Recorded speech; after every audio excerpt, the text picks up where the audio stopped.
Ehi, dico a te, vuoi un apparecchio acustico a costo zero? Acustica Friulana, via Visinale 16, Muzzana del Turniano, Udine. Telefono 334 27 67 731. Test dell'udito direttamente a domicilio, semplice e veloce. Pagamenti su misura. Non aspettare di non sentire. Campagna di prevenzione dei problemi uditivi. Acustica Friulana. Test dell'udito direttamente a domicilio, semplice e veloce. Un'occasione da non perdere.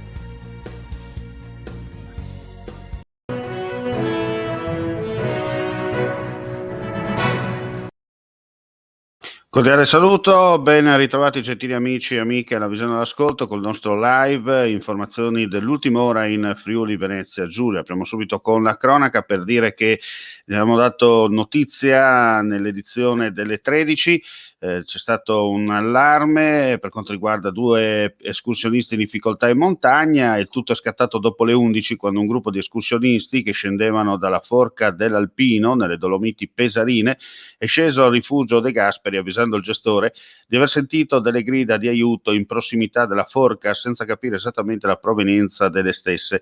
Il gestore, dopo aver allertato attraverso il numero unico 112 i soccorsi, è salito a sua volta a verificare sentendo le stesse grida. Attivata dalla Sores, la stazione del soccorso alpino di Forni a Voltri e la Guardia di Finanza, oltre all'elicottero della Protezione Civile, che ha caricato 2 soccorritori del soccorso alpino per una perlustrazione aerea attorno alla forca dell'Alpino. L'alpinista ferito, politraumatizzato, è stato stabilizzato e collocato nel materassino a depressione e imbarcato con una prima vericellata di più di 50 metri. Con una seconda invece è stato recuperato il compagno di cordata illeso. Infine l'elicottero della Protezione Civile ha imbarcato 2 tecnici del soccorso alpino. L'intervento si è concluso, come detto, con successo poco prima delle 15. Chiaramente il ferito è stato poi trasferito in ospedale per le cure sanitarie, fuori pericolo di vita.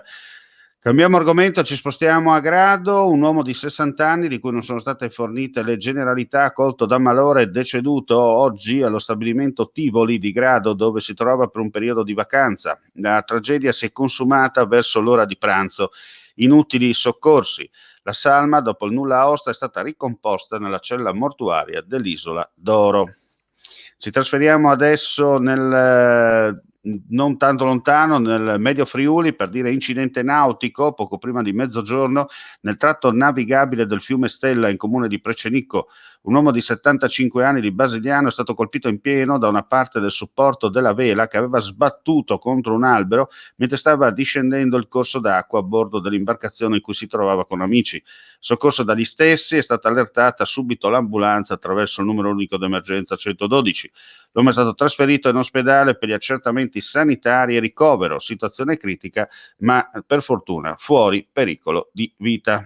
Ci trasferiamo adesso a Sacile per un'altra notizia di cronaca. Disavventura per padre e figlio di 60 e 23 anni di Pasian di Prato. Intorno alle 12:30 stavano navigando sul Divenza nei pressi della frazione di Sant'Odorico di Sacile. A bordo di un kayak biposto sono finiti all'improvviso in acqua. Si tratta di 2 persone comunque esperte nell'attività sportiva che praticano da alcuni anni. Il ribaltamento del kayak si è verificato dopo circa 20 minuti di navigazione. Ripescati e tratti in salvo dai vigili del fuoco, hanno ripreso successivamente la strada di casa senza bisogno di ricovero ospedaliero. E adesso andiamo a Udine per una notizia, per dire che nella seduta di giunta di oggi abbiamo approvato la delibera relativa a 5 progetti utili alla collettività rivolti a chi attualmente riceve il reddito di cittadinanza. Lo ha annunciato il sindaco di Udine Pietro Fontanini. È la prima volta, ha precisato il sindaco, che questa amministrazione utilizza questo strumento che riteniamo importante non solo perché offre alle persone in difficoltà un'occasione di inclusione sociale e di inserimento nel mondo del lavoro, ma anche perché va integrata i servizi perché va a integrare, scusate, i servizi che il comune offre nell'ambito della tutela delle aree pubbliche, del sociale, dell'ambiente, della cultura e del patrimonio artistico.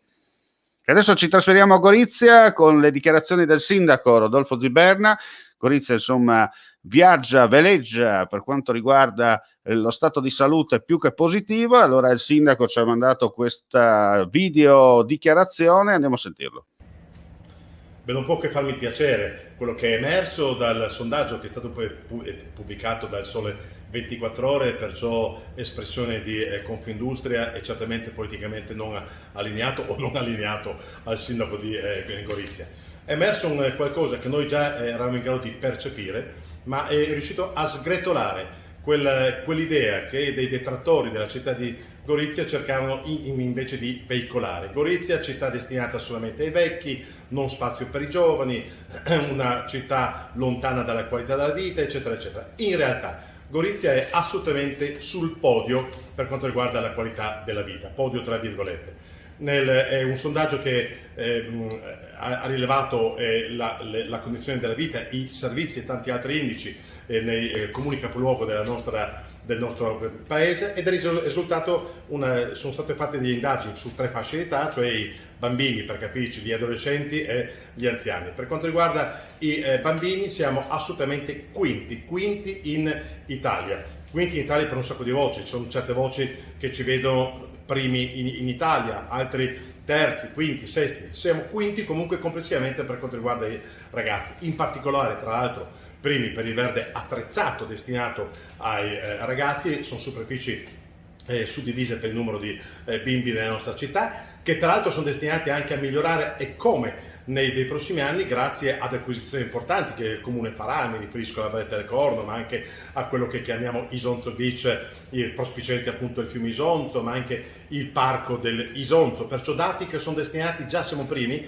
sono dati che sono destinati a migliorare. Ma c'è anche verde legato ai giovani, perciò aree attrezzate per il fitness, per la ginnastica. Abbiamo, per quanto riguarda invece la fascia dei giovani, Gorizia è tredicesima in Italia per quanto riguarda i servizi e la qualità della vita destinata ai nostri giovani.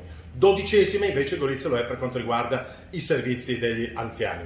Peraltro soltanto 12 comuni capoluogo in Italia, solo 12 comuni capoluogo in Italia, e Gorizia tra una di queste, ha registrato un aumento del 2,4% rispetto al 2016 per quanto riguarda la presenza di giovani tra i 18 e i 35 anni.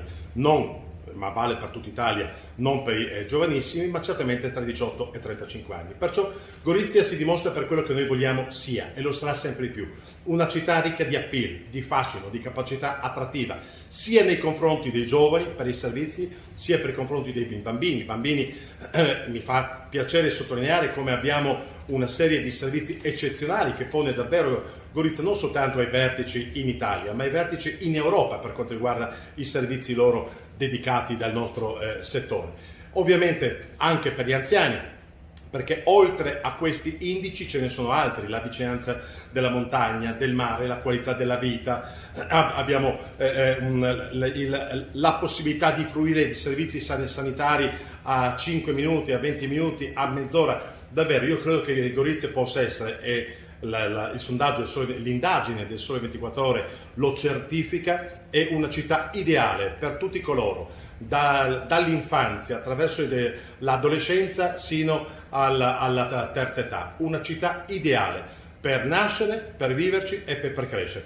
Voglio sperare che quei detrattori, i rosiconi come li chiamiamo noi, di una certa sinistra, che vuole attribuire sempre aspetti negativi alla loro città per fini elettorali, per stupidità, non lo so perché, voglio sperare che cessino, a meno che naturalmente non prevalga in loro il desiderio di infangare la nostra città. Vabbè, ma noi goriziani ce ne faremo naturalmente una ragione.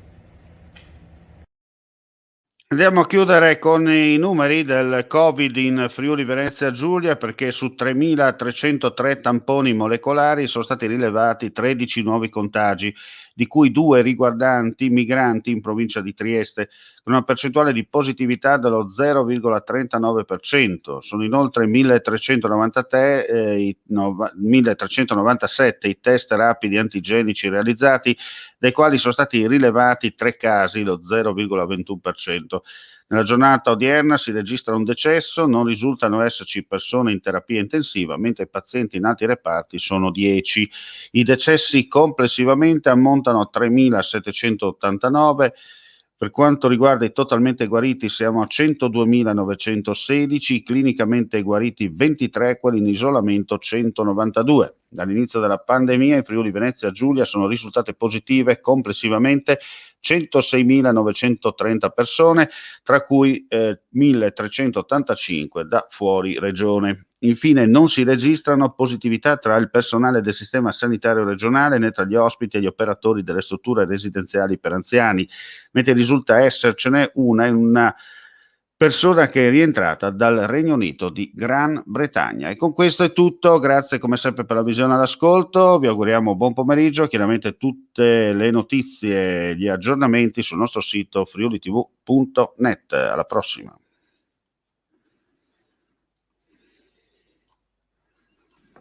Vuoi assaggiare una birra dove al suo interno scopri la specialità tipica friulana? Lumi Beer, il prodotto ricavato in 20 ettari di terreno coltivato orzodistico, biodiversità, performance ambientale.